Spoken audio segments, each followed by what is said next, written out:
guys, welcome to my channel as told by Little Sis V. I'm Veronica, but you can call me Little Sis. And oh my gosh, we have made it to 5 videos. Counter, yeah. A couple of things I want to talk about before I jump into the video. Number one, I am going to do a highly requested video going over tips and tricks of 2016. If you have not watched that video, stop what you're doing right now and go watch it.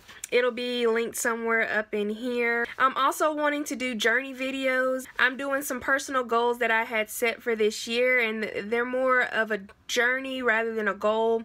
So I'm going to be documenting that and sharing it with you guys. Also wanted to get some feedback about my background. Is this too distracting? Do you guys like it? I've had a couple of different backgrounds before and I don't know which one I like best. I think I like this one, but I want to hear what you guys think. I also want to mention before I get started the shirt I am wearing that you probably cannot see, but I will have a picture of it. I got this shirt from hotgreeks.com. I'll have it linked somewhere down below. I'm sorry if I'm saying that wrong. Hot Greeks. I don't know how to say it. But I will link them down below if you want to order this shirt right here.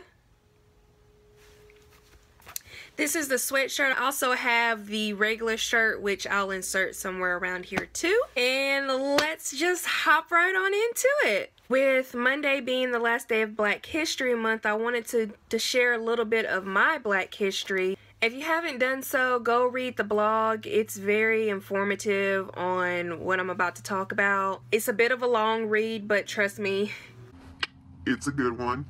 This story for me is my personal story. It in no way reflects the story of other African American people. This is just what I went through in my childhood. Growing up black in the South is one thing, but growing up black and dark-skinned in the South is something completely different. Growing up black in the South, you're always aware of what color you are. I was always aware that I was a different color from everybody else. I was always aware that I was treated slightly different from everybody else. And as children, all you really want to do is fit in. In the first half of my blog, I talk about my childhood and how I grew up and how I was raised and how I consider my grandmother and my mother and my grandfather the most influential people in my life. I spent a portion of my childhood with my mother, and I spent a portion of my childhood with my grandparents. I grew up in the Bible Belt.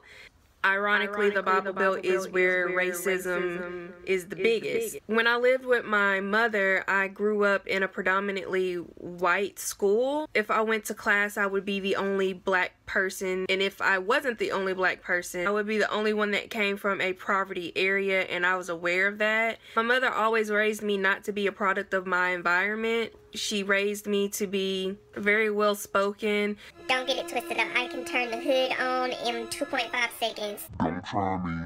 Don't try me.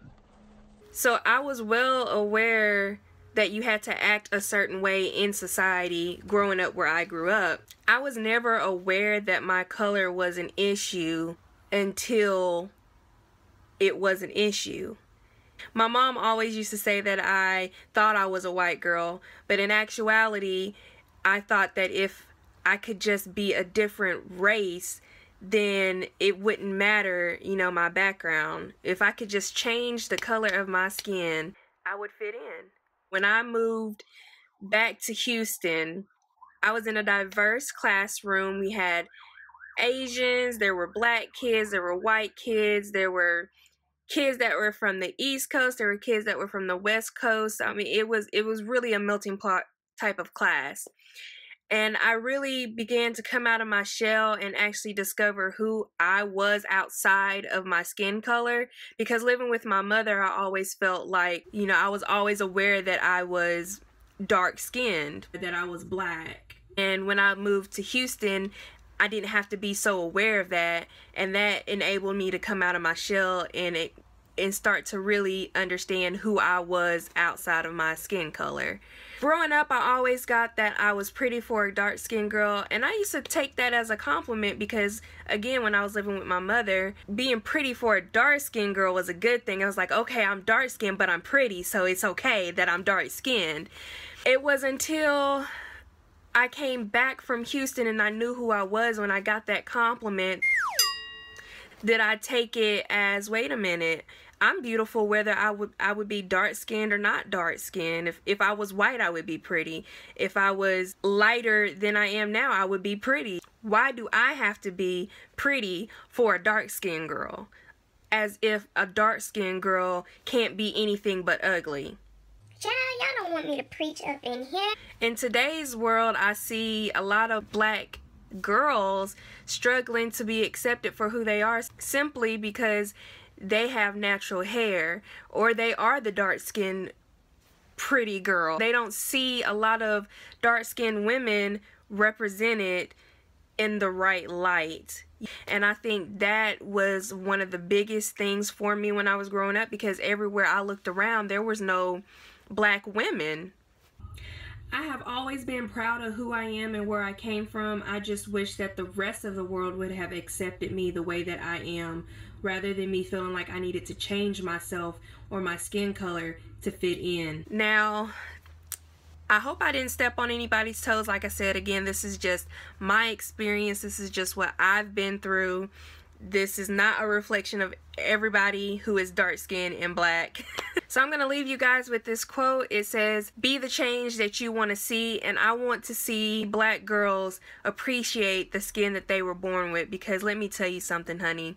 You were born to be a beautiful black woman, and black women are strong. Black women are fire. Black women are fierce. You're black is beautiful no matter what shade you are. Well guys, that wraps up this video. If you like it, give it a thumbs up. Also comment down below if there are certain topics that you want to see me talk about, and please don't forget to subscribe. Until next time, bye.